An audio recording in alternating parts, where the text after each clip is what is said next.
24 শনিবার আমরা গিয়েছিলাম ম্যানচেস্টার সিটি বেড়াতে।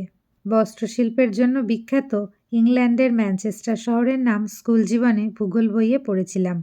সেই ম্যানচেস্টার সিটি যেতে বার্মিংহাম থেকে আমাদের ট্রেনে ওই 1.5 ঘন্টা মতো সময় লেগেছিল।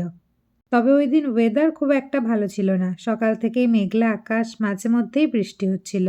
ম্যানচেস্টার পৌঁছে আমরা প্রথমেই চলে গিয়েছিলাম রিভার ক্রুজে চাপতে। ক্রুজের বুকিং আমাদের আগে থেকেই অনলাইনে করা ছিল। এখানে রিভার ক্রুজে চড়ার অভিজ্ঞতা এই নিয়ে আমাদের দ্বিতীয়বার। এর আগে আমরা লন্ডনের টেমস নদীতে রিভার ক্রুজে চড়েছি। ক্রুজের সফরটা ছিল 1 ঘন্টার। ওই একটা ঘন্টাতে কি দ্রুত কেটে গেল বুঝতেই পারলাম না।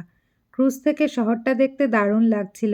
অসাধারণ অনুভূতি, যার সবটা ভাষায় প্রকাশ করার নয়। ওই দিন ম্যানচেস্টার পৌঁছে প্রথমেই রিভার ক্রুজের জার্নিটা আমরা দারুণ উপভোগ করেছিলাম।